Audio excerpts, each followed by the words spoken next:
Welcome. Here is a thought experiment. Imagine that someone came to you and told you, I want you to come and work for me, and whatever you're currently making, I'm going to pay you 5 times the amount of that money. 5 times. So if currently your employer is paying you $50,000 per year, I will pay you $250,000 per year. If you make 100,000 now, I will pay you 500,000. All you have to do is come to my country, which is a dictatorship, but that's none of your business. You will live in a mansion. You will do what you do best, do your work. All I'm asking you is if you see any atrocities, any injustice, just look the other way. Just stay quiet and you will be richer than you'd ever imagine. Would you take that deal? Well, turns out that many soccer fans, many soccer stars, sorry, I can't call it soccer, I'll be calling it football from now on. Many football stars like Ronaldo or Neymar took the deal and they went to play in the Saudi League, in the Football League of Saudi Arabia, which is now the biggest disruptor in world football. It's the league that has that has gathered many great players. At the same time, in the same country, in Saudi Arabia, a few weeks ago, we read in the news that a man was condemned to death for writing some tweets, for retweeting some mild criticisms to the government. And this guy, very interestingly, had only 10 followers on Twitter, and he was condemned to death. So this is Saudi Arabia today, a country of extravagant wealth, of extravagant PR campaigns, with its ruler, Mohammed bin Salman, trying to attract the attention of the world to his 2030 vision about the country. And at the same time, it's a country of autocracy, of censorship, of execution, and of gender apartheid. Now, you could say, why do I care about Saudi Arabia? I'm not a football star. I'm not going to be offered a crazy big contract anytime soon. Well, you should care about Saudi Arabia because recently we heard that there have been some discussions for the United States to strengthen its ties with Saudi Arabia. Apparently, actually a defense deal on the table, which could even involve a third party, United States, Saudi Arabia, and Israel. So we're asking some questions today. Is it selfish to go and work in a dictatorship if it's going to make you a lot of money? And is there anything to be gained for the United States for strengthening its ties with Saudi Arabia? We're going to answer these questions in New Idea Live, the podcast of the Ayn Rand Institute. I'm Nikos Sotirakopoulos, and with me today, Elan Journo. So, Elan, too many stories about Saudi Arabia these days. What is the biggest news? The football, the possible deal, the possible forming of relationship between Saudi Arabia and Israel. What is the big picture here? I think they're both big stories, but I want to get from you a little bit of context for why the soccer is such a big story. When we were talking about this before the broadcast, you were surprised at how little I knew, and I admit I don't follow soccer. So I think what would be useful is just to get a sense. You said Saudis are the biggest disruptors in this sport. I mean, I've read that they are buying into golf. They've basically bought up the PGA Tour. They're into other sports. Give us maybe some context for why. I honestly I had to look up who Ronaldo is and who Neymar was on Google. So Okay, I think just give us a flavor of so why this is who they are and why this is a big deal on the soccer front. So here's the context what happened. A few months ago, Saudi Arabia basically nationalized its football league. So there's something called the Public Investment Fund in Saudi Arabia, which is led by none other than the Crown Prince bin Salman himself.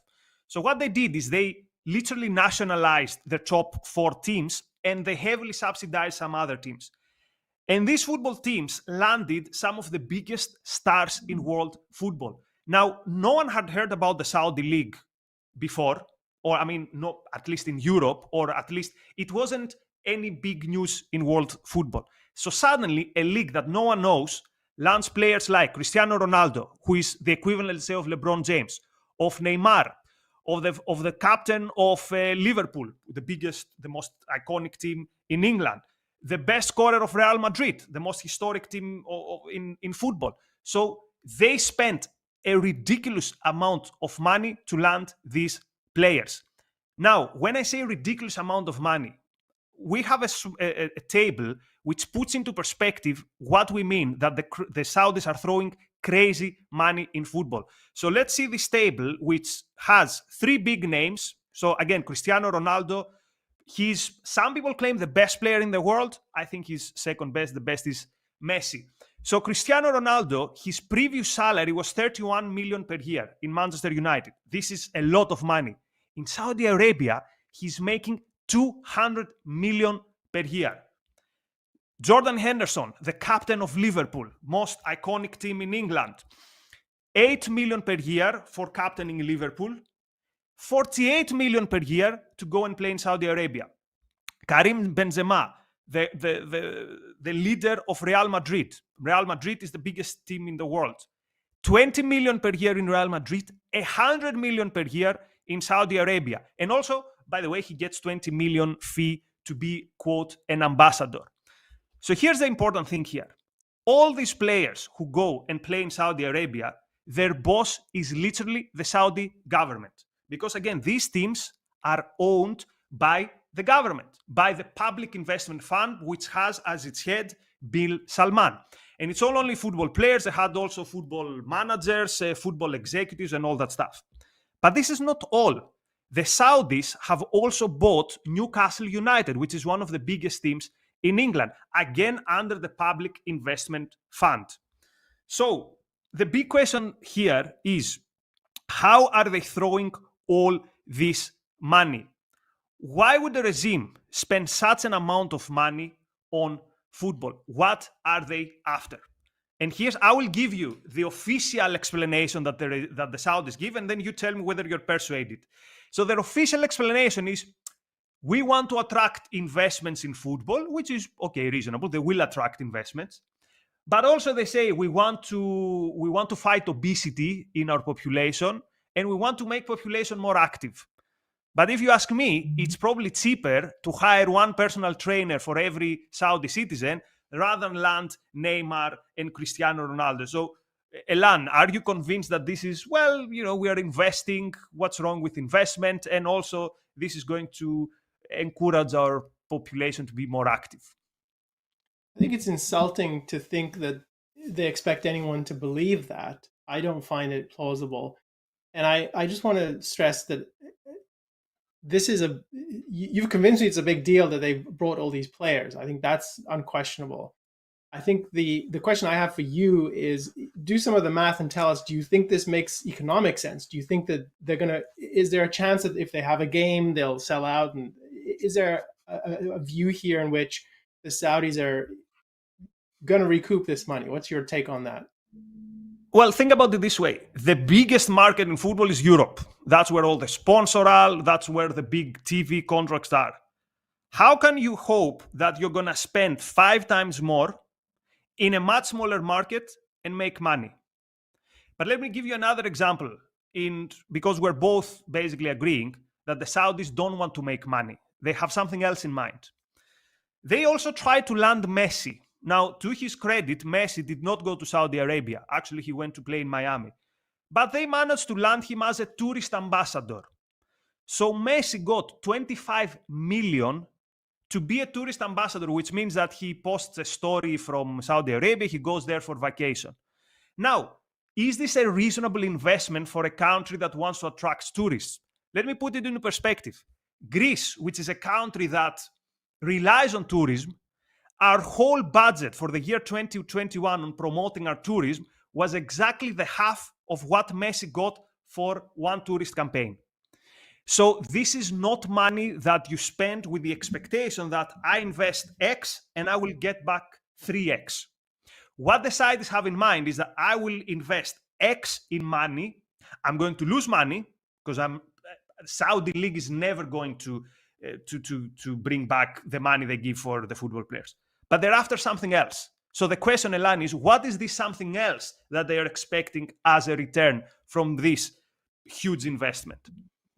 Yeah, I think we should talk about that. And I want to make, before we get to answering or giving part of the answer for that, I want to make a case for why I think the other part of this story is equally significant, maybe more significant, and that's the diplomatic news. So you mentioned that there's a deal being hatched between the United States and Saudi Arabia, and the contours of the deal are not clear, but we know a few things about what's in play.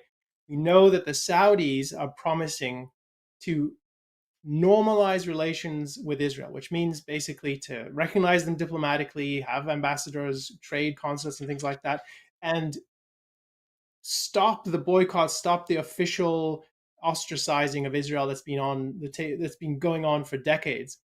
And in return for that, so this is presented as a trade. In return for that, the United States has to agree to sell the Saudis even more weapons than they already do. Saudis already buy enormous amounts of weapons from the United States. Number two, the Saudis want to develop a quote unquote civilian nuclear program. And number three, the Saudis want, and this is, I think, the prize, a mutual defense agreement with the United States. What does that really mean? Well, it means something like if the Saudis are attacked, the United States has to send troops. If the United States is attacked, the Saudis have to send troops in support. That's basically, we don't know the details. Is it as strong as other agreements? But it's basically, you get attacked, we support you. And there's a lot to say here about that deal. But what I want to stress about it is this is this should be alarming to everyone who hears it. What this really means is, so I have a son. One day, I hope this doesn't come to pass, but suppose he's in the military and suppose this deal is on the table. That means that my son is going to have to be sent to Saudi Arabia to defend Saudi Arabia. Why is that? So you mentioned, and I think this is the entry point into why is Saudi Arabia investing in soccer and golf and tennis and in all these other sports, and why is it seeking this diplomatic agreement?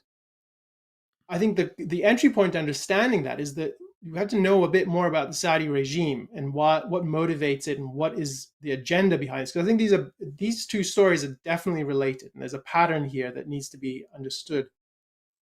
You mentioned, and I think we should elaborate on this. You mentioned someone recently who had 5 Twitter followers or something like that, and he tweeted something that was mildly critical of the government. He's sentenced to death. That might sound like, oh, we picked the one guy, we cherry picked this one guy who got some weird extreme sentence. No, that is not all the case. What you need to understand about Saudi Arabia is that it is a authoritarian borderline dictatorship. People who live there cannot choose to have a different government. They cannot elect a government that better protects their freedom. It's not a government that protects freedom. It's a government imposed on the people. So MBS, or Mohammed bin Salman, who is the son of the present king, and everyone expects him to be the king, and he's effectively running the country. He's not going anywhere. He's going to be there until he dies, until someone kills him, or until there's some other court intrigue. So he is a ruler for life. He has absolute power. So one of the famous things about MBS when he came to power a few years ago, you might remember this, it got a lot of coverage. He decided he was going to round up hundreds of members of the royal family. The royal family is massive. It's not like the British family where there's 5 people know. It's like this. The Saudi royal family is thousands and thousands of people. He rounded them up, put them in a hotel, and basically shook them down for money and threatened them and tortured them. And that's how things happen in Saudi Arabia. There's no due process. There's no rule of law in the sense of, okay, you think these people are corrupt?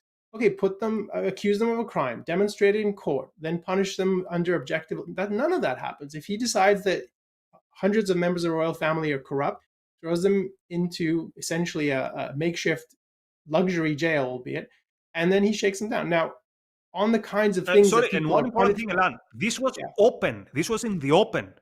So there Mhm. have been later interviews with Western media where Bill Salman said, oh, yes, I did this. This is how we do things here. These people were corrupt. So it's not something that a brave journalist uncovered that, hey, turns out in this country, these are things that happen in the open. So that's why we use the term autocracy or authoritarian regime. It's the regime itself recognizes itself as, yes, of course, this is how we roll here. This is how we do things.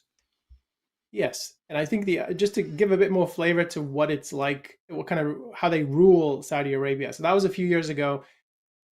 the surveillance of people, to the extent Saudis are allowed to be online, there is massive surveillance. It's similar to what the Chinese do. They monitor what people say, monitor what they do. They have bots to control and influence people's opinions. This is a fundamental of any free society, that you have to have freedom of speech. There is no freedom of speech in Saudi Arabia. You gave the example of a guy who tweeted a few things. That is a common practice, that there are people who are sent to jail for 45 years or sentenced to jail for 45 years. And then if they are released, this is for tweets, if they're released, they're then under a travel ban for the 45 years. That's a lifetime punishment. And this is typical. So a couple of things people might not realize is just how religious Saudi Arabia still is. So the MBS has tried to sell himself as a reformer, and I think there's changes that have happened under his rule. We should talk not legally be an atheist. If it's found out, you could be punished. You and I think we could be thrown in prison for 20 years if we're gay. If you're an atheist, if you're gay, that same-sex relationship could put you in prison. If you are at all critical of the government, you will be punished under what they call either a cybercrime law or a terrorism law, which basically gives the government absolute power to decide who can speak and who cannot. I just want to just one punctuation mark on this whole thing about what Saudi Arabia is like, and we're just scratching the surface. This week And just so let's happens not to even be, talk about the issue of how women's rights yeah, are constantly. So a few years ago, they allowed women, I think, to ride the bike and go to the cinema, and it was in the news. yeah, and the big thing, we'll talk about this as one of the pieces of evidence people give that MBS is moving in the right direction, is that he allowed women to start driving cars, and this is celebrated. Now, I wish Saudi women were completely free, and so this is definitely a positive. But you have to understand that it's coming up from -100 to -20. It's not even at zero. It's not even true that women have comparable rights to men. So I just wanted to mention one other thing, and we should talk a bit more about the status of women as you suggest. But I just noticed the other day, it's 5 years to the week that Jamal Khashoggi walked into an embassy in Turkey to get some paperwork done. Now, Jamal Khashoggi was a very mild critic of the regime. He used to be an advisor to one of the leaders in Saudi Arabia, and he became a journalist working for the Washington Post, and he was living in the U.S. for a while. He entered the Saudi, I think it was the consulate, to get some paperwork done. He never came out, and this became a massive scandal because it was so clear that this was an assassination. They brutally killed him and dismembered him, and there was some realization that this is really what the Saudis do to people they don't like. And it's really important to emphasize. Jamal Khashoggi was not saying we need a Jeffersonian republic or we need absolute freedom of speech. He was saying, let's move in that direction. Let's curtail some of the religious influences in our society. And that is what happened to him. And I think the way to see the fate that befell him is he was a warning to everyone else in the country. Like, if you think you're going to speak out against us, remember Khashoggi. So that was just 5 years ago. And in fact, as much as there have been news accounts of things that have moved in a better direction in Saudi Arabia, and the climate in Saudi Arabia, from reports that I've seen that I think are credible, is it's even more scary to be a critic of the government. It's even more authoritarian than it was 5 years ago before this happened. So this is a country, and as you said, they're open about this. This is a country that is hellish. It's religious, it's authoritarian. It's not the kind of place that you could look at and say, they know what they're doing. They're trying to protect freedom, but they're making some mistakes. They're not trying to protect freedom. They're deliberately crushing freedom at every step that they can. That's the country that Ronaldo is going to play soccer in. That's the country that the Biden administration is now entertaining a very deep commitment with. So let's go back to your question. So what is it that the Saudis are after here? So again, the main point would be, most people would say, well, what is everyone after? Money. Conventional view. So they would say the Saudis just want more money. But the interesting thing is that, first of all, as we already said, this is not a sound investment. The football doesn't make sense in terms of how much money you'll make. But also we see things like the people who go there, the big names like Benzema or Ronaldo or Messi, who didn't go there but is a tourist ambassador. They also have to shoot these videos where they are dressed with traditional uniforms. They also need to say good things about, hey, this is a nice country, you should visit. So it's it becomes clear that what actually they want is they want the West, the stars of the West, the people who the West admires, to actually give them the sanction, to give them the nod that, yeah, you're basically like us. Yeah, women don't have rights here, but we are all the same. We like football. We have a competitive league. You do business, we do business. We buy stuff, you buy our teams. This we are all part of the same global family. There's a term for that. The term is whitewashing.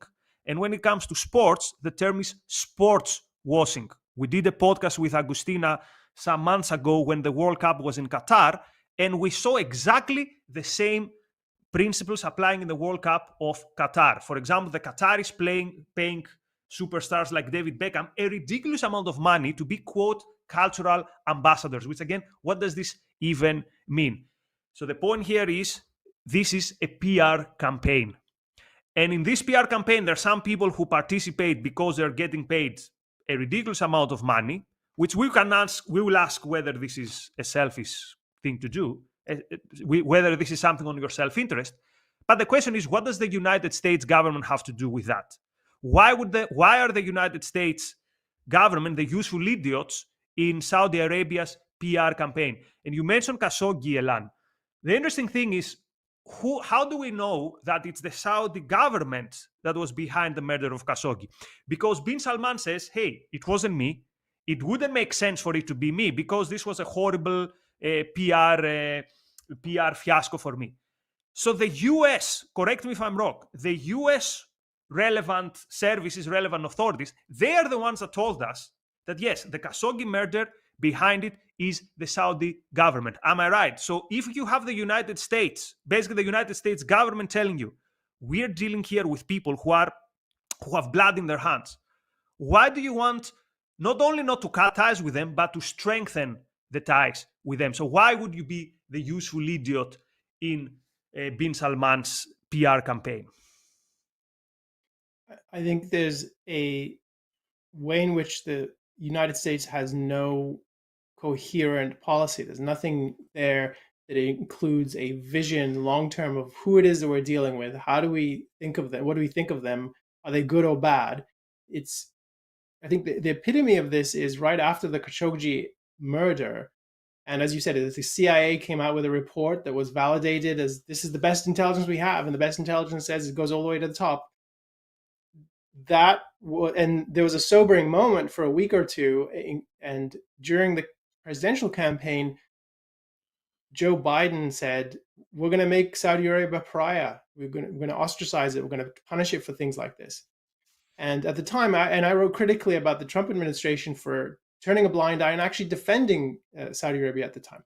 But since then, having said that the Saudis deserve to be pariahs, Joe Biden has completely reversed himself. Not only last year did he go to Saudi Arabia, make a special visit there, and everyone was fixated. Look, he gave MBS a fist bump. That was terrible. This year, he met him at, I think it was the G20 summit or one of the major summits, and he shook his hand and thanked him for his leadership. So we've gone from these people deserve to be prized, which is true. That was the right, the meek, but at least in the right direction, to, yeah, we don't care. We need the Saudis. We're going to deal with them regardless of what they're like. And that's, in effect, saying, we can see that there's a problem here, but we don't want to see it. We don't want to evaluate it. We don't want to admit that this is the case. We don't want to look at these facts. We want to blind ourselves to them because we think we need to do something else that if we said something, this would upset the Saudis. And how dare we upset them? So let's not rock the boat. Let's not say anything.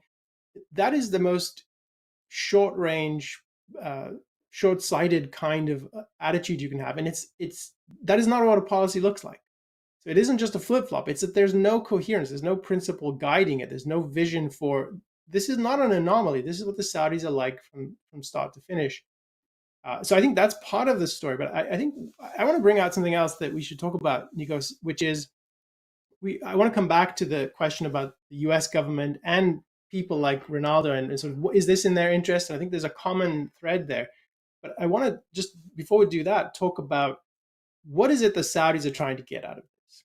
And I think definitely a commonality here. So sports are a kind of stylized space where you see achievement. It's easy to measure. You count goals. You see how people train. You can really, it brings to the surface human ability and sort of the high level excellence, right? So it's virtue, and like people really put a lot of work to get to the point where they can play at these elite levels, and we admire them for that, right? So there's real virtue involved in being a top athlete, in the sense of at least putting in the work to perform physically, and just the mental game of it. And sports as well are understood to be fair. Like people are upset when the goalie lets something in, and the referee says, "Oh, we're not going to let that in," and so people upset the referee, because there's understood to be clear rules, right? So we don't want a game that's unjust. Nobody's going to tolerate that. So there's excellence in it, there's justice in it, and there's prestige. Like to be the world's best soccer player or the world's best whatever player, golf, tennis, you pick the sport, that means something. How many people can ever reach that height? And I think that's part of what the Saudis recognize. Like if they get to associate themselves with some of the best, highest profile people who've actually achieved something, who've done something important in their life, that are admired by millions and maybe billions of people around the world. And if you're sitting in the palace, if you're MBS and you sit there and you know how scummy you are, you know what an evil organization your government is, and it's basically thugs running around in luxury cars dominating a country, you know how bad you are at some level. And how much better would it be for you if you got to associate your country with elite athletes, and have some of their virtue rub off on you, and just have a shield for people to pay attention to the athletes and not pay attention to what's happening in the dungeons where people are tortured and murdered and dismembered. So there's an important way in which sports is particularly attractive as a means of whitewashing Saudi Arabia. And I think they want that. I think it's a whole campaign. And so I flip that over. So what is it about the Saudis that makes them want a deal with the United States? And the important thing about that deal is the inversion of it. So the Saudis are the ones setting the terms of this deal. So I said the Saudis promise normalization with Israel. It's absurd to me, and it should be absurd to everyone else, that the Saudis are the ones deciding if to recognize Israel or not. Israel has a lot of faults, and I've written a book that includes a lot of criticisms of Israel, but it's basically a good, free society, the kind of place where you'd rather be a resident than in Saudi Arabia, for the reasons that it protects freedom to a degree much greater than anything else in the region. And that you have a dictatorship sitting around saying, no, we're not going to recognize you. You're evil. We're good. And we're going to decide if we're going to treat you as a normal country. That's basically what the Saudis are doing. That is a complete inversion. That's like that's like having a gang running a neighborhood and deciding if to recognize the police. It's ridiculous. Like that's completely absurd. And now notice that it's a three-part agreement. It's not just we'll recognize Israel, which would be okay. They can have an agreement, and anyway, they're starting to move in that direction because they know they need to. But it's involving the U.S. that makes this so similar to the deals that they're doing with these sports figures. And I think that's because what's similar here is that the U.S. as a government, with all of its faults, and we spend a lot of time on this podcast and in our journal commenting about the faults in the U.S. system. And Ayn Rand had a lot of criticisms that were really harsh about the U.S. system. Nevertheless, it is the best, freest country left on the planet. And if you can have a mutual defense agreement with the United States, if you can cozy up to the United States and position yourself as a major non-NATO ally, whatever the category is that they're seeking, it's a major, major relationship, that has a similar effect. That means that the United States is lending its moral virtue, its prestige, its deserved stature as a free society, and helping the Saudis whitewash their own by association. So it's giving them moral cover. It's sort of helping to launder the crimes and wash away, or at least cover up, the the blood that the Saudis have on their hands. So this is this real important commonality here, and the Saudis know it, and that's why they're pursuing it. I think you can piece the dots together and see that it isn't just accidental that they're investing hugely in sports, and it's not accidental that they want an even closer relationship to the U.S., which it's already too close in my view. The relationship with Saudis for a long time has been perverse, but they're asking for Americans to agree to lay down their lives to defend this dictatorship. Like, you cannot. I mean, it's very, very high stakes when you get to that level of relationship. So to me, this is a desperate attempt by the Saudis to position themselves as much better than they are, to position themselves as civilized, which they're not, and to make it seem like, yeah, this is the place where Ronaldo plays. How could you have any questions about our standing? How could you even question that we don't treat women as human beings? To me, Right. that's the essential issue here. So what you are saying, Elan, might sound to many people as quite controversial, and they would put some objections on the table. So let's address these objections. And I can see three objections. I'll just mention them, and then one by one, you will address them. The first is footballers are not politicians. Their pockets tell them go to Saudi Arabia, so it makes sense for them. The second objection would be, yeah, but at least Saudi Arabia is making some steps towards the right direction. And the third one, a topic you're very familiar with, the so-called realists will tell you that from a realist perspective, from a foreign policy perspective of realism, it makes sense for the United States to strengthen its ties with Saudi Arabia. Why? Because they're enemies with Iran, the enemy of my enemy, and so on and so forth. So let's address the first one. So the first objection is, you are objectivists. They would say you talk about self-interest. If someone pays you 5 times the amount you currently get, you go there. There's not going to be any problem with you. You're not going to be the torturer or the executioner.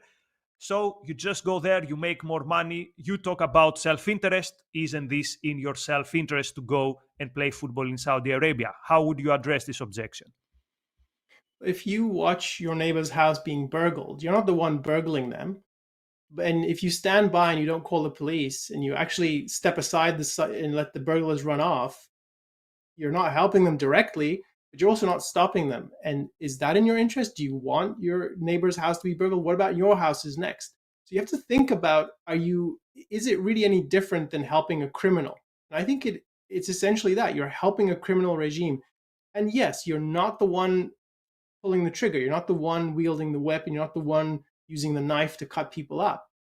But you are lending, as an elite athlete in this case, you're lending this regime your moral standing. You're giving them, you're helping them pretend to be better than they are. And that's what they need. They need that in order to continue both lying to themselves and lying to their own people that, yeah, this is appropriate. This is how a society should be run. How dare you object? And that is you're an accessory to it. So there's ways in which you can be an accessory to the crime where you're not the one actually pulling the trigger, but you're still morally culpable in helping people do bad things. And the idea that, so that's the main thing I would say there. You can't have a narrow view where only if you're the one in the dungeon telling people, how dare you criticize the king, you're doing wrong. You're doing wrong by abetting evil. And I think that you can think of many criminal situations where that's exactly the issue. So to me, it's not different that it's a regime or a government. It's MBS is the head of a thug group, and the thug group happens to be a royal family, and they happen to have absolute power in this geographic space. It's not really different in essence from if a gang took over a neighborhood. 2 comments on this, Elan. So the first thing is, there's also the issue of actually your own safety. So this is a country with no rule of law. This is a country where if something happens, you don't just go to court and you have an objective process through which you find your right. So maybe not if you're Cristiano Ronaldo, but for the vast majority, even of foreigners in Saudi Arabia, I wouldn't feel safe. Actually, I was telling you before before we went on air that at some point when I was quite desperate for a good job just coming out of my PhD, I thought of applying to a university job in Saudi Arabia, which paid quite well. And the reason I didn't was not, a heroic, idealistic, I don't want to sanction these people. I didn't know these terms back then. But it was just a self-interest thing that, do I want to go in such a country where I can find myself in, for any reason, to prison? Like, what would happen if I got arrested in Saudi Arabia for, I don't know, like for a traffic violation, for whatever? I wouldn't feel safe. That's the one thing. And we've seen in the past people going to tyrannical regimes, to authoritarian regimes, thinking, this is for my self-interest, I'll just take the money and leave. But things went out in a completely different way. We've seen, and we can discuss what other historical examples we have. We've seen engineers going to the United States, from the United States to Soviet Union, and then being kept there basically as hostages. We've seen many cases where people think that it's in my interest to go and do business with such regimes, and then they realize that such regimes play with their own rules, and these deals are not win-win. That's the one thing I want to put on the table. The other thing, just as a cultural commentary, some of the footballers who went to Saudi Arabia were some of the most vocal advocates of Black Lives Matter and of social activism. And you could say, okay, this comes from a good position, you don't like injustice. And yet, when they were faced with the criticism, what are you going to do now that your boss is going to be a gross violator of the rights of women or LGBT people? And then you see the cultural relativism saying things like, well, they have their own culture. Maybe they don't like gays, but this is like a cultural thing. So the problem is, in the West, we don't have the tools to criticize Saudi Arabia. This relativism that says, well, we violate rights here, they violate rights there, we have racism, they have this gender apartheid. Who are we to judge? This is another reason why it's very difficult for the West to understand what's the problem with Saudi Arabia. But anyway, that's a whole different discussion, just putting it out there. So, on the first objection, which says, is it selfish? Yeah. I just want to say one thing about that. I think there's a common thread there with the U.S. non-policy that I was criticizing. So I think a major feature of American foreign policy, so-called, is that it's unprincipled. And one way to think about what they do is they try to empty it of moral thinking. They try to empty out moral considerations, evaluations. It's not that they don't have them. I think they just, to the extent that they do, they don't think they're relevant to thinking about how to engage with other regimes, and that they think it's an obstacle in many cases. And I think the way to think of that is amoralism. It's like, we're not going to make this a space where morality has any relevance. And I think that's another way to think about the relativism that you're describing, is like, yeah, well, there are no absolute standards. There are no principles that govern across human societies. What's true for the Saudis is not true for us. Well, that's not true. I think the principle of individual rights is timeless and universal. It's good for people everywhere. It's the right standard for every society. And the society that doesn't meet it is deficient. It's bad. It's not supportive of human life to the extent that it fails to meet that standard. And I think that's part of the vacuum that we see here, both among the politicians and among people who are less sophisticated, but still thinking about what they regard as justice in other contexts. You have to think about justice as a principle. You have to think about rights as a principle and use it as a framework for thinking about everything you engage with.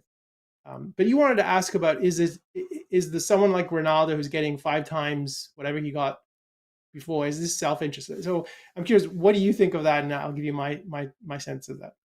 Well, I told you, from the most, quotes, obvious level of self-interest, I wouldn't feel safe in a country without individual rights. Like, I wouldn't sleep easily at night. So even if we leave aside the issue that you are actually giving legitimacy to people who do horrible things, I don't think it's good for your safety. It's not good also for your reputation, for your conscience, and you don't really need this in your career. So I understand that people think money equals self-interest. Very funny. This is a caricature that they would throw to objectives. So you only care about like money and the rich, which is obviously a ridiculous statement. Actually, it's the exact opposite. Quite often, the price you pay for becoming richer is not only giving up on important principles, but also giving up on your integrity and giving up on, even again, on your safety. So I hope that everything goes well with these football players. I hope they don't find themselves in any dungeon or whatever. But again, I wouldn't trust such a regime for anything. We're talking about the regime that, again, the leader openly imprisoned like half the ruling elite of the country in very dodgy circumstances and proudly said, yeah, I do this, I shook them off a bit, and then I stopped corruption. I wouldn't want to set foot in that country. But you mentioned pragmatism, which let's go straight then to the third objection, which is, hey, you know what? Pragmatism foreign policy says that Saudi Arabia is your ally. Who is their biggest enemy? Iran.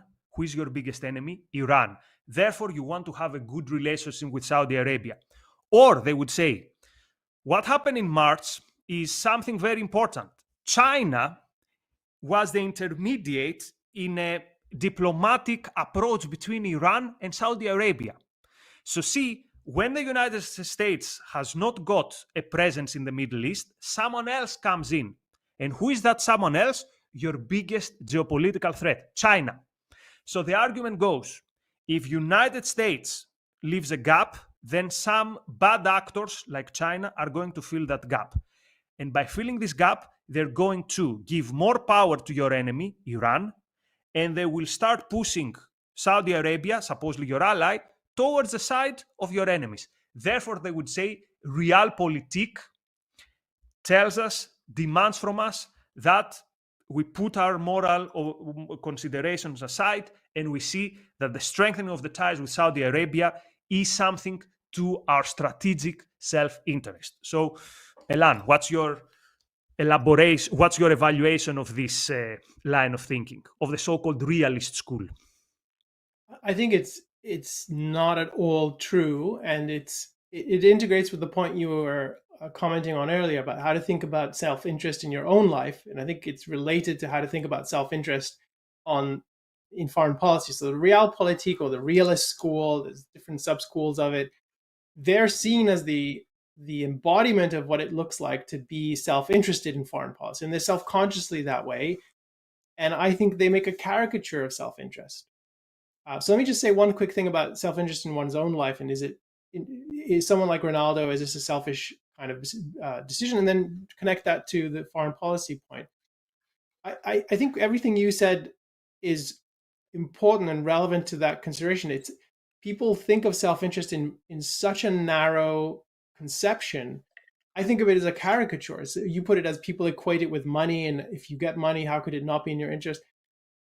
That is not at all how Ayn Rand thinks of self-interest. In her view, to define your interest is a real achievement. It takes thought. It's not automatic. It's not a reaction to stimulus. It's not, someone's giving me something that makes me momentarily pleased. I've got $1 million.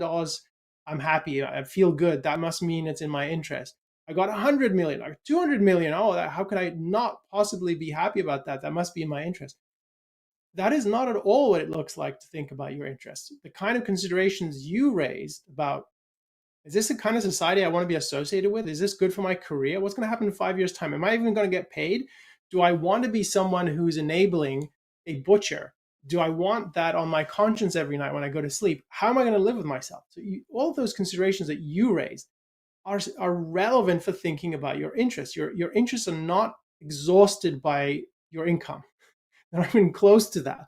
And in many cases, you pointed out, it's against your interest to take the money. In many cases, it means it's a violation of your integrity.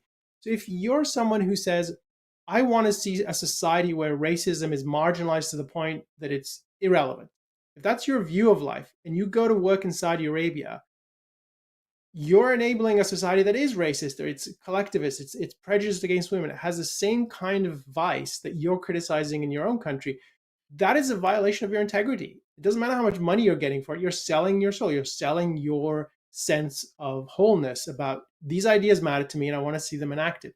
So I think it's important, and one of the best places to look at how to think about one's interest and what is in your self-interest. There are some essays we can point to from Ayn Rand and put them in the show notes. Her view is that you have to have a really broad conceptual view of interests, not about, it's not defined by your emotions. It's not defined by momentary stimuli. It's conceptual. It's long range. It's integrative. And the kind of considerations you raised are exactly the sort of things one would have to think about to define, is this in my interests as an individual going to work in Saudi Arabia? Now let's Right. flip it. Let's talk about the people you're asking. Like, isn't this realpolitik kind of an argument? Like, if we don't go in there, China will, and they're a threat. And there's a lot to say about how American policy is operates in the Middle East. And I think one of the criticisms I've made is that there is no conception of what is in our interest as a nation in the Middle East. We kind of hop from problem to problem. Sometimes we have a glimmer of an understanding of what is valuable and what's not valuable. But as part of the evidence that we don't have a conception of our interests in the region is the fact that we're even entertaining a deal where we're treating Israel, which is basically a free country, and Saudi Arabia, which is the exact opposite. It's an authoritarian religious dictatorship. We're treating them as on par, and we're just deciding, well, what would be the terms of agreement between them so that they would be, the criminal here would respect the citizen and treat him as he deserves to be. That tells you, if you can't tell the difference between free and unfree, between tyranny and in a basically free mixed society, you don't know what you're doing. And if you are in that position, the idea that, oh, well, we can play this 4-level game of chess against China. Oh, we know what we think of China. We know how to navigate that. Therefore, you're fooling yourself. Now, to the concrete elements you raised, like, isn't China moving into the Middle East? Isn't that a problem? Yes, you have to really think about what China's motives are, and you have to know a bit more about what China's doing. But the reality is, and I want to put that aside for a moment, but the reality is, it's not the case that the Saudis or any other regime in the Middle East can suddenly cozy up to China and get what they think they want from the U.S. It's not so. This whole idea of a defense pact, it's entirely one directional. It's not like we need the Saudis to help us if Canada invades tomorrow, if Mexico invades. If we're in a war with Putin, it's not the Saudis are going to make a difference. They're one of the things I read that They was won't really even eye-opening. want to make a difference. They're best buddies with China, for example. Does anyone imagine Saudi Arabia intervening on? They wouldn't intervene anyway, and the United States wouldn't need them. But obviously, they're close. They would feel more at home with an autocrat like Xi or like Putin. Yeah, and in fact, it's remarkable. Just people might not recognize this, but in the Ukraine-Russia war, the Saudis have resisted taking a side, which tells you something. They don't want to alienate Putin because, as you put it, they're very friendly with them. But just it's important to see that the Saudi desire for America to protect it, that speaks to the relationship. We don't need the Saudis; they need America, and to the extent that we play into that, we're not acting in our interests. We're helping to support a dictatorial regime that is manipulative and exploitative of its own people, and it's manipulative and exploitative of America. If you think about all the politics they play with the price of oil, so to me, it's not at all true that the if China comes in and we don't stop them argument is evidence that this is in our interest. That's not how to think about it. There are definitely questions about what to do about China and how it's moving into the Middle East, but it's not a good argument for why this America should be promising to lay down lives to protect a dictatorship. That's essentially what's happening.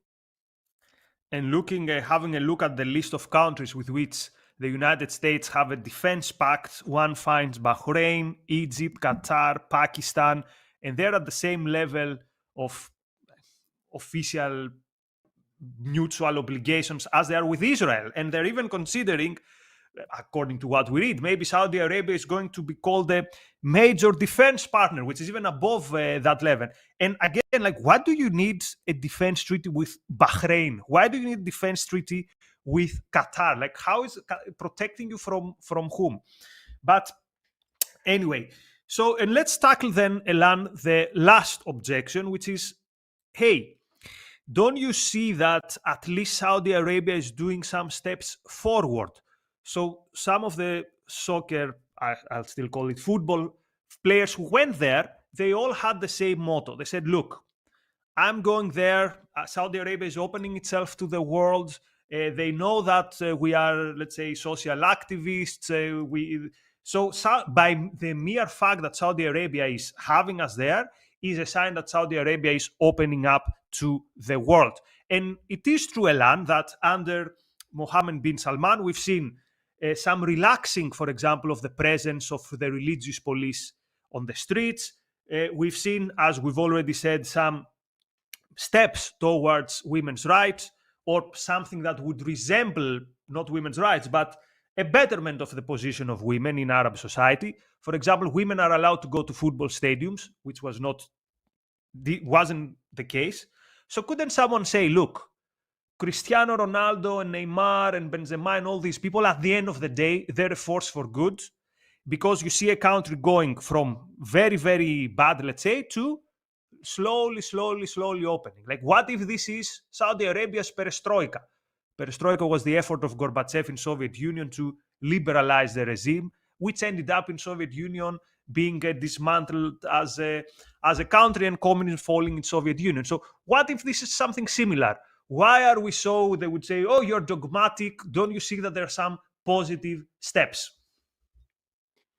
I welcome every positive step that is happening in Saudi Arabia, including letting women drive, including relaxing the religious police, and uh, some of the other steps. I think it's important to recognize those things and to welcome it, and to say, I think my attitude would be more. It's not fast enough. You need to move it. If this is sincere, then keep going. And also, and this is an important part of this, show us that you're welcome, that people can criticize you, that you're not going fast enough. Show us that you are opening up some of the fundamentals of a free society: freedom of speech, freedom of religion, or freedom of thought more generally.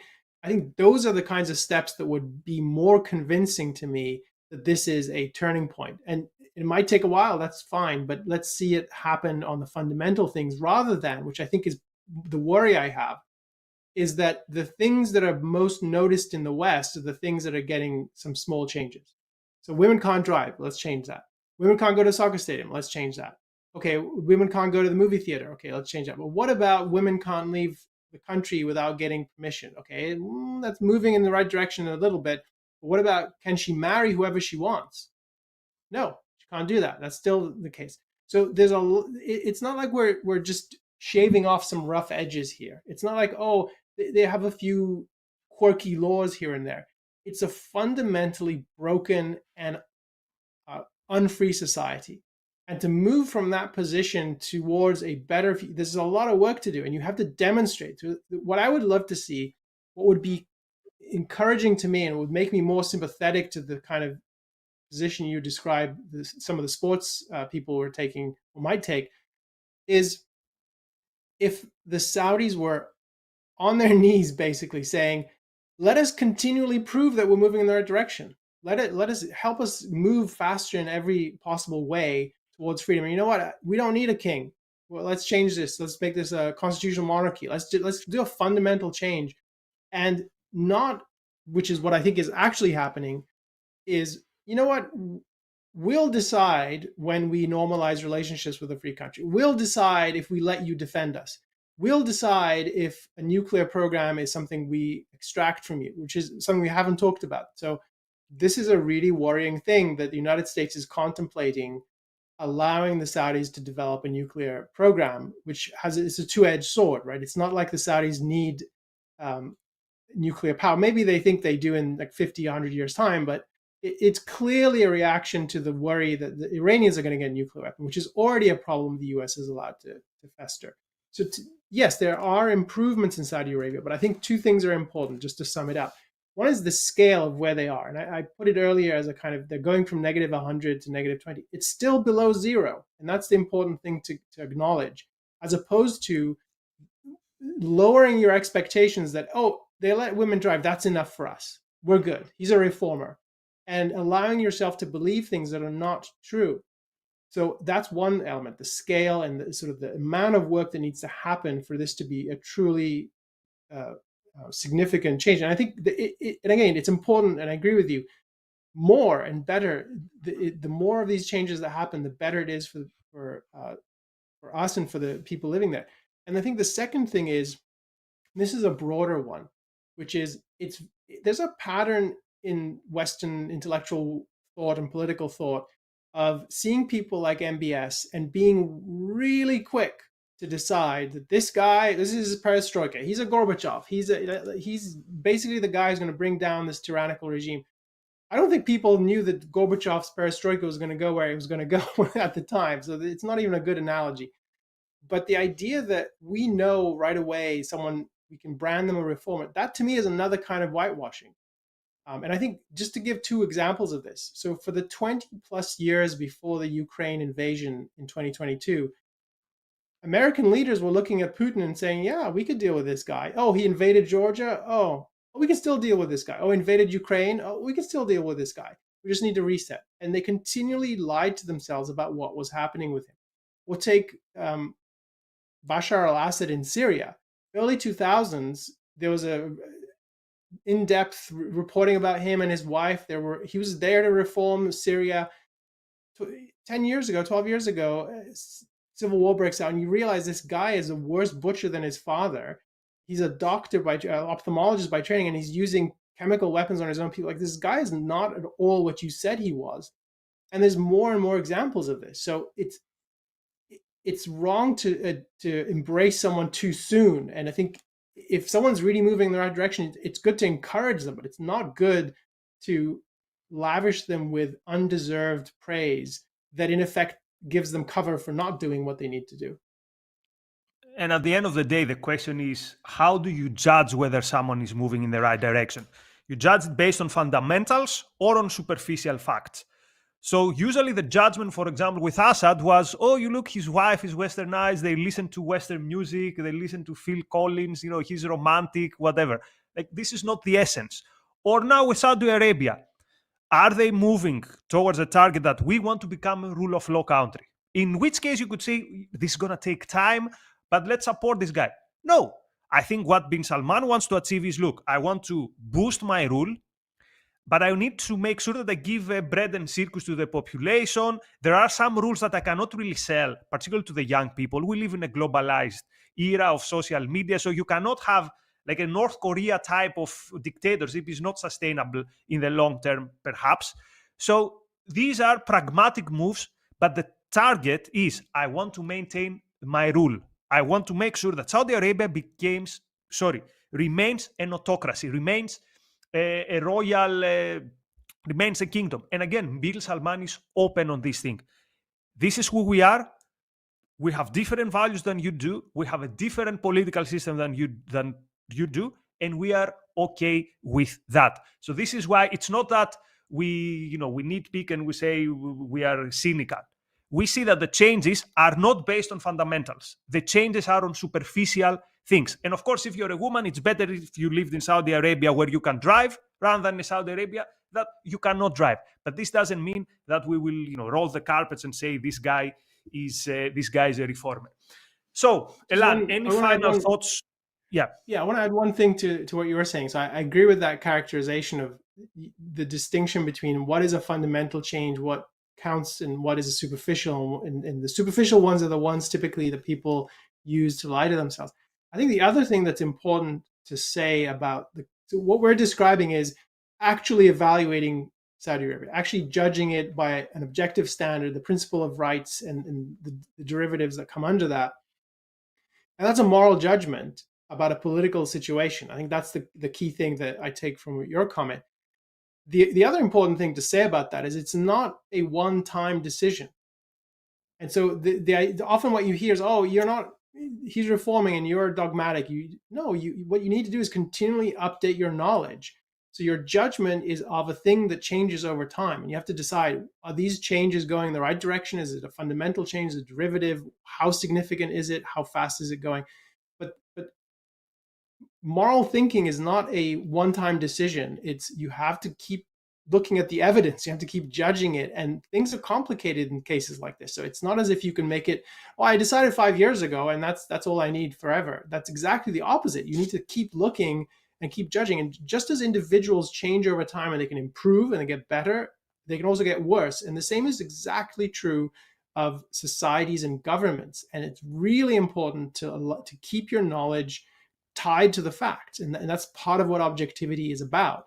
So to me, it's this is an ongoing question. Like, how should you be thinking about Saudi Arabia, as opposed to, we've always been friends, we're always going to be friends, let's come to my ranch in Texas, we're going to hang out, and how could there ever be a breach between the US and Saudi Arabia? Well, Saudi Arabia could get 10 times worse and you wouldn't need to have a breach. And the same is true with the US-Israel relationships. Like, it's treated as if it's forever. It's not a forever relationship. You can't treat anything like that involves human volition, because people can make bad decisions and go down bad roads. I mean, the arch example of this is Turkey.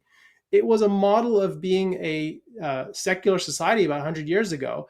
And under Erdogan, it's gone more and more authoritarian, more and more religious. And you need to pay attention to that. You need to keep your eyes on what's happening. Anyway, the important thing there is you need to judge, and you need to recognize that an objective judgment keeps looking at the facts and looks for new evidence, counter evidence, and uses that to continually conceptualize what you're dealing with. And that's what we don't see in, yeah. Yeah, countries can change, and the obvious example is Iran, how almost overnight it's changed its character from a bad regime to a horrible regime. Of course, the opposite also can happen, so let's hope if this happens in Saudi Arabia, we're gonna be here to celebrate it. So let me say a big thank you to our super chatters, to Quen, to Catherine, to Jonathan. Thank you very much for your contributions. So Elan, so we don't know what we're discussing next week. I think it might be antitrust, but if people have suggestions on what they want us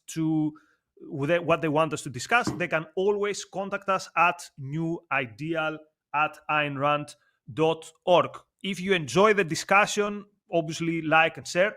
Post comments on YouTube. I enjoy after every episode going and opening some civilized dialogue with disagreements or objections with some of our viewers. So doing this is something which is of value to us. Now, and you can not only email us suggested topics, but also philosophical questions that you might have, and we are going to reply to them, because from time to time we do Q&A episodes. You're going to see more of these. We have nice things for you coming up soon. So newideal@aynrand.org. So Elan, any final thoughts? And after I thank you for bringing up this topic, because it's an important one, and it includes my passion in life, which is football, with your passion, which is Middle East and the wider area there. No, I'm glad we did it. And I think it's an important topic that deserves to be revisited for the reasons we talked about. These issues are complicated and they need thought over time. Good. So many thanks to our viewers, and we'll see you soon. All the best. Bye-bye.